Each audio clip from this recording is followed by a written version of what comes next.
Right now, we bring on Dallas Cowboys insider for the Fort Worth Star-Telegram. It is Nick Harris. Good morning, sir.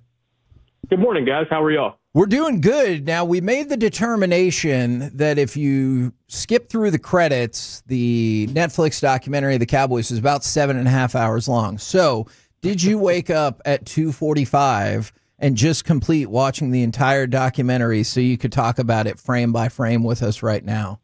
You know, it's funny because I got the episodes a few days ago, and I guess whatever server they had given me or whatever, it was starting to really act up a couple of days ago. So I had to finish 5 episodes last night at 2 a.m. So yes, correct. We are ready to roll with all 8 episodes on fresh on my brain. Okay. So what were your overall, like Corey has already said, it's very well constructed. It looks very good. I know the content is what's going to fire up or piss Cowboys fans off. What is your general take on the series? Yeah, phenomenally made. And the Way brothers, the directors of this series, just did a phenomenal job. I mean, they have it on their track record of some of the documentaries that they've done with Netflix, and they really, hit a home run with this one, whether it be the cinematography or the plot directing or, the chronological order of how they go back and forth with the story and explain everything from multiple points of view. They just do a fantastic job. And that goes from, Jerry Jones' early beginnings, in Little Rock, Arkansas, up to when he was thinking about buying the San Diego Chargers and how Jimmy Hoffa was a part of that negotiation. Hell yeah! And then later on, I mean, we talk about the 1992 game at Candlestick Park. That one really shines in episode 3 as probably the strongest episode of the series.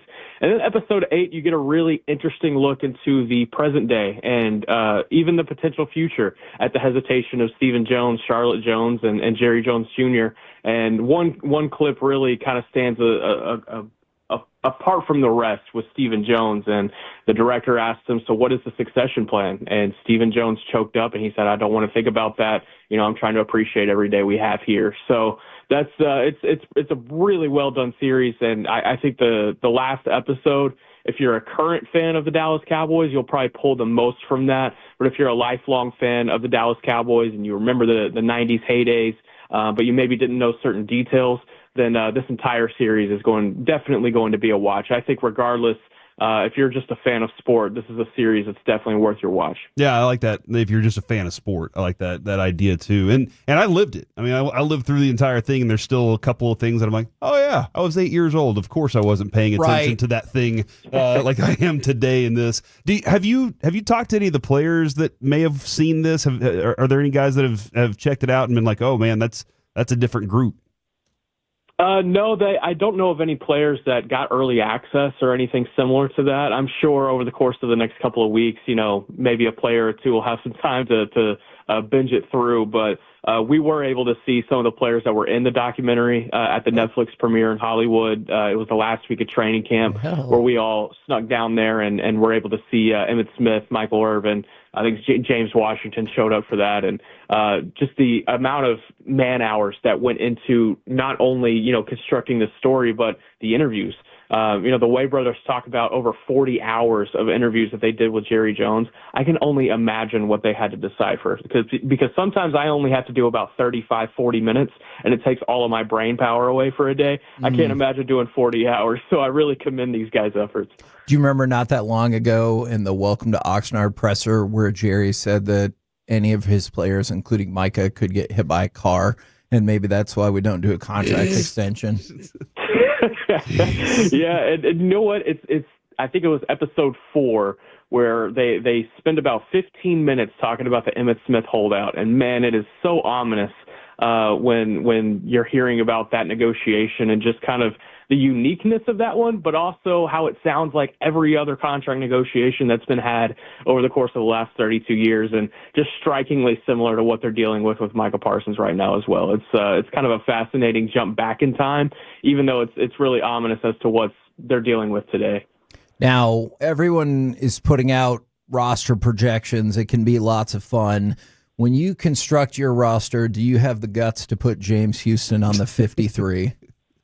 That's where it gets tough, man, because who do you replace him with? And I think that probably comes down to him and Peyton Turner. And, I think there's a case to be made for both. And I don't know. It kind of depends on how you feel about, Marshawn Nealon's ability to be able to seal a run off the edge, how you feel about, do you feel comfortable with Solomon Thomas sometimes playing that 7-tech type of role? He's done it in camp on some, certain rundowns. Can he do that on a consistent basis as a rotating guy with Marshawn Nealon? I don't know.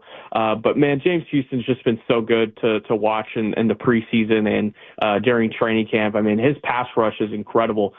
He's had more than a 10% pass rush win rate in every single year of his career. You go back to last year, Micah Parsons and Osa Odighizuwa are the only ones that did that for the Cowboys. And, granted, Sam Williams is back. Donovan Ezaraku is certainly going to factor into the mix. But, man, when you have that type of pass rush win ability, you got to find a way to roster it, in my opinion.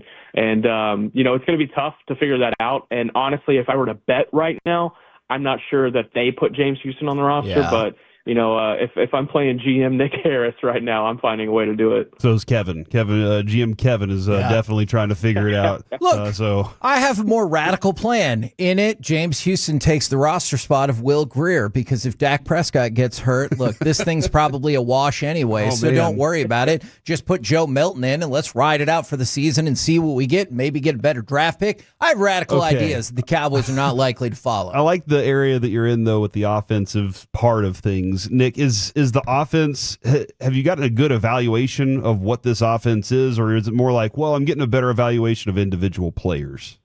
Yeah, absolutely not, man. And it's I've said this over the course of the last few days. I feel like we don't really know a whole lot about this team. It's probably by design.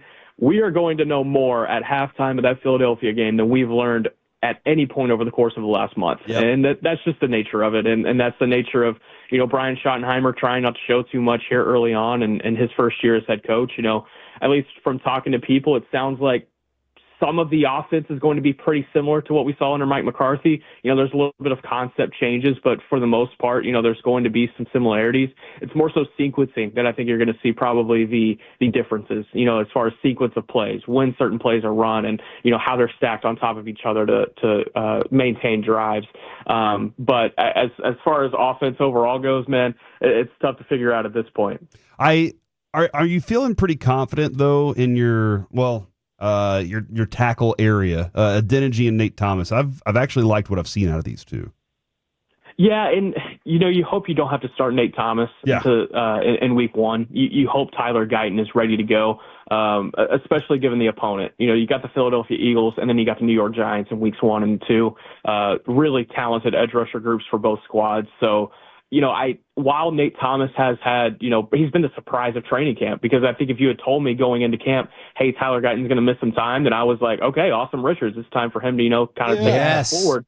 And now we're talking about Awesome Richards potentially not making the roster, which is just kind of a crazy fall off. But also on the flip side, Nate Thomas has taken a step forward. But I don't know if he's ready to start a couple of games for you. And so, I would be worried about throwing Thomas out there early on. Adeniji, though, I've liked what I've seen from him, man. He's been really good coming in as a veteran option.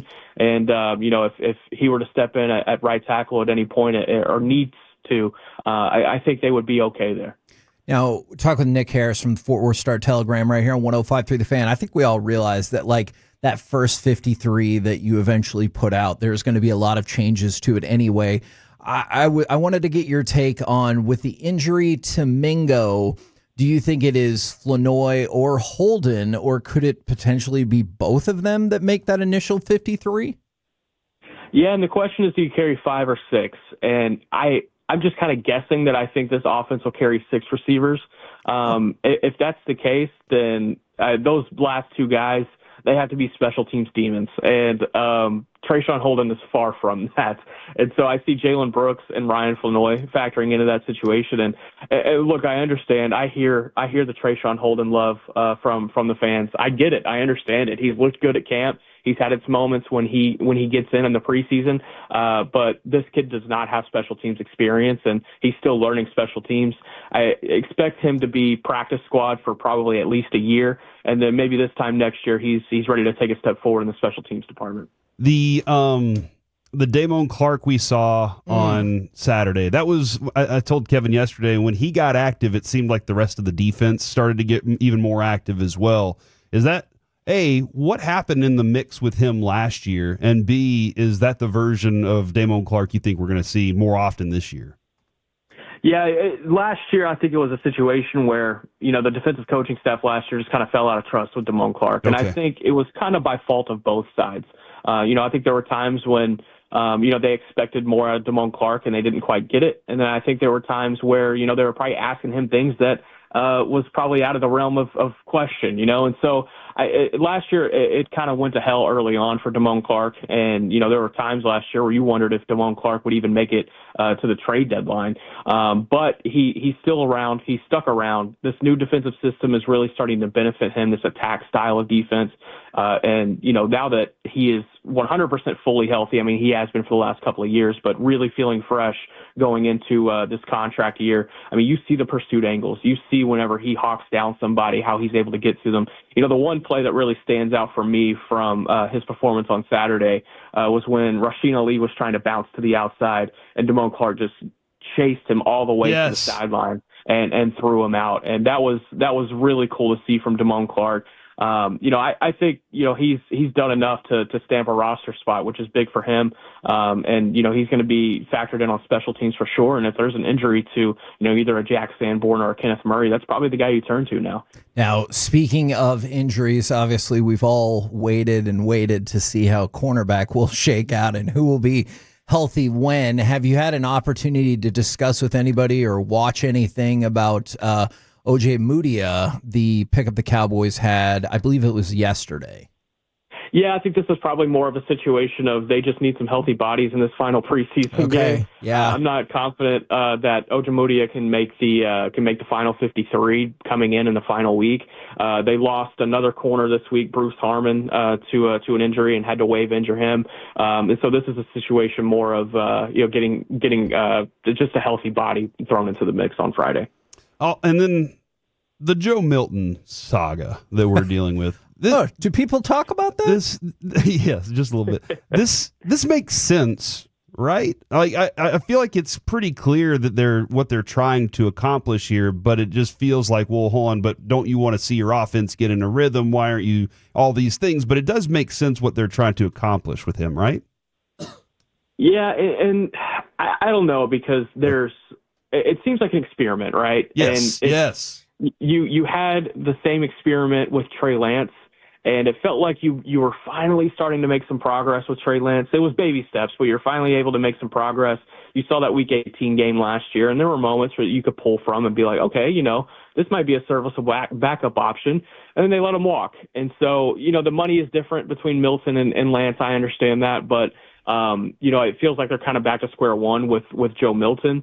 And, the fool is me, because at training camp, I saw a pretty consistent Joe Milton. I was like, hey, I think this guy's probably taking a step forward. I think he could be a serviceable backup. But it's been these game environments where it's really been different for him. And I think the discrepancy comes from, we've seen him at camp hold the ball really long in the pocket, and you're not getting hit in the pocket at camp, obviously. And he'll roll out and he'll find his guy and he'll make an athletic play. But in those game environments, those guys are coming at you. And I think the speed has been a little bit different for Milton, and then the footwork has been all over the place for Joe Milton. And that's probably going to be the thing that they hammer the most over the course of these next couple of years with him, is trying to clean up the footwork. Because, you can look at both of his interceptions over the last couple of weeks. He's just dedicating way too much weight to his front leg. His hip is not even really torquing. It's just all arm action. And you understand it, because he has this elite arm power and he's had it his whole life. But, in the NFL, when you're trying to fit balls into a 12 to 18-inch window, 40 yards down the field, that footwork has to be super clean. And you saw it on the Mingo throw, the 49-yard completion that he was able to make down the right sideline. Looked good. Footwork was clean, but it just needs to be on a more consistent basis. But if we're talking about going into the year and, you need a backup quarterback to come in and play 2, 3, 4 games. Dak Prescott has missed time 4 out of the last 5 seasons. It's something you have to, healthily expect. And I think you would be pushing the panic button if you had to do that this year. So it sounds like you're not a fan of my revolutionary Will Greer for Houston play. I know it makes for great clicks and great content about Micah Parsons, but I want to know with you, do you actually think there's any chance the Cowboys would trade Micah Parsons? Yeah, I think there's a chance. I wouldn't bet on it. I would probably put the betting on it's pretty long, but I think it's certainly on the table. And if, this rumor about the Packers making an offer is actually true, then, teams are trying to call their bluff as well. So, but everything I've heard from the Cowboys side is that they continue to have zero intention of trading Micah Parsons. And, this relationship definitely has gotten messy over the course of the last few weeks specifically. But I don't think there's anything that a big old check can't handle or can't fix. And so including back tightness, by the way. I've heard that's really good medicine for it. But overall, I still feel like a deal gets done in the month of September. I've been sticking to that point, whether it happens in week 1 or week 4. I think a deal gets done in the month of September. If we get into October and we're kind of looking at a situation where it's like, all right, the Cowboys are going to let him play out this 5th-year option, that's where I think the odds start really flipping on its head. Man, great stuff. As always, really appreciate you jumping on with us. Thanks, fellas. I appreciate it. Have a great one.